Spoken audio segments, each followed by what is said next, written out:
میں پاکستان کی اب بات کر رہا ہوں، میں اپنی پارٹی کی بات نہیں کر رہا۔ یہ جو ظلم ہو رہا ہے ایک ملک کی سب سے بڑی پارٹی کو سازش کے تحت، کیونکہ الیکشن یہ پی ڈی ایم والے اب لڑ نہیں سکتے، ان سب کو خوف ہے کہ الیکشنز کے اندر انہوں نے ہار جانا ہے، تو یہ پوری سازش کا حصہ بنے ہوئے ہیں اور اسٹیبلشمنٹ کو ساتھ جان کے اسٹیبلشمنٹ کو ہمارے خلاف اور کر رہے ہیں، صرف اس لیے کہ یہ الیکشن میں پی ٹی آئی کو اسٹیبلشمنٹ ختم کرے پی ٹی آئی کو، تاکہ یہ چور پھر سے الیکشن جیت کے آ جائیں۔ اور ان کا کوئی انٹرسٹ نہیں ہے پاکستان میں۔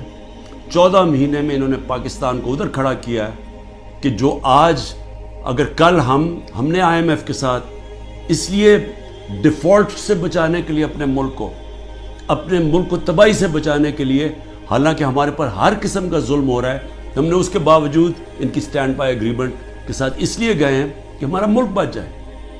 ان کو کوئی فکر نہیں ہے کیونکہ ان کے سارے پیسے باہر پڑے ہیں۔ تو میں سوال پوچھتا ہوں آج کہ جو 25 لوگوں کو شہید کیا گیا،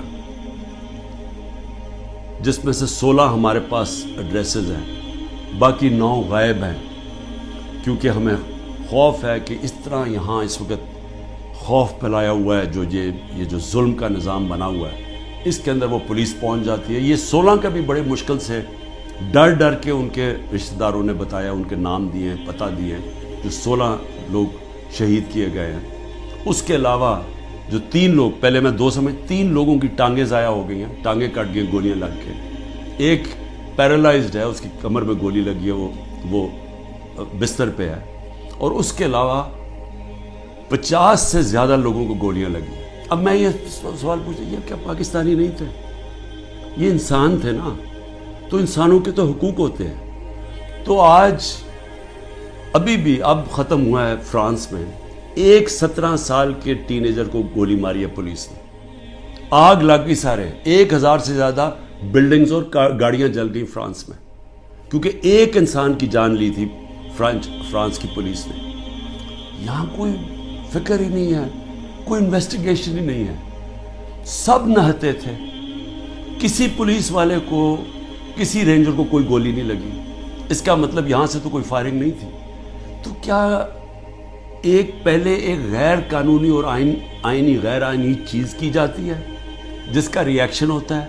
پرامن احتجاج ہمارا آئین ہمیں حق دیتا ہے، تو کیوں ان کو ابھی تک انویسٹیگیشن نہیں ہوئی کہ یہ جو لوگ بیچارے نوجوان تھے، ان کے ماں باپ تھے، بیوی بچے تھے، ان کو جو گولیاں ماری گئیں، کوئی نہیں پوچھے گا۔ ابھی تک تقریباً 2 مہینے ہونے والے ہیں، پبلک نکلی اور اس چیز کے اوپر جو کہ ہر مسلمان کو تکلیف دیتی ہے کہ قرآن کی جو بے حرمتی کی گئی سویڈن کے اندر، اور آزادی رائے کے آڑ لے کے اس کے پیچھے چھپ کے کی گئی، تو مجھے بڑی خوشی ہوئی کہ ایک زندہ قوم کی طرح، اور اپنے کارکنوں کا میں خاص طور پہ کہنا چاہتا ہوں کہ زندہ قومیں نکلتی ہیں حق سچ کے لیے اور انصاف کے لیے۔ میں رجسٹری میں بیٹھا ہوا تھا، تو جس طرح مجھے اغوا کیا گیا کمانڈو ایکشن میں، سپریم کورٹ کا تفصیلی فیصلہ آیا، اور اس میں 2 چیزیں واضح ہو گئی کہ ایک کہ یہ غیر قانونی تھا اور غیر آئینی تھا، جو طریقہ انہوں نے جس طرح مجھے وہاں سے اغوا کیا ہے وہ غیر قانونی بھی تھا اور ہمارے آئین کے خلاف بھی تھا۔ اور یہ بھی اس میں آیا سپریم کورٹ کے فیصلے میں کہ جب میں چیف جسٹس صاحب کے سامنے پیش ہوا تو پہلی دفعہ مجھے پتہ چلا کہ کیا ہوا، ملک کے اندر توڑ پھوڑ ہوئی، آگ لگی، کتنے بڑے احتجاج ہوئے۔ مجھے تو کوئی اندازہ ہی نہیں تھا، کیونکہ مجھے تو انہوں نے نظر بند کیا ہوا تھا۔ تو میرا سب سے پہلا سوال یہ ہے کہ اس کا کون ذمہ دار ہے؟ کیا انٹیریئر منسٹری ذمہ داری اٹھائے گی اس کی؟ کوئی اس کو ذمہ دار ٹھہرائے گا؟ اور کیا نیب چیئرمین اس کی ذمہ داری لے گا جو ہوا ہے میرے ساتھ؟ اور میں اب اس سے آگے چلتا ہوں۔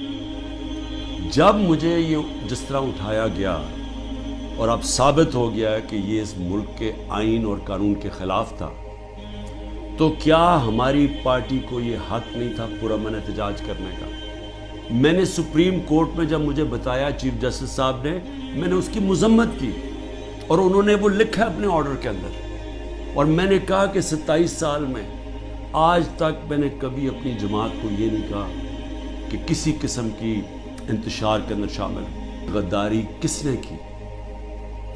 کیا ڈنڈے مار کے ایک پارٹی کے سربراہ کو اور اس کے لوگوں کو مار کے اور غیر قانونی طور پہ اغوا کرو، اور پھر ہم سمجھیں کہ جی وہ بھیڑ بکریوں کی طرح چپ کر کے بیٹھ جائے گی پارٹی؟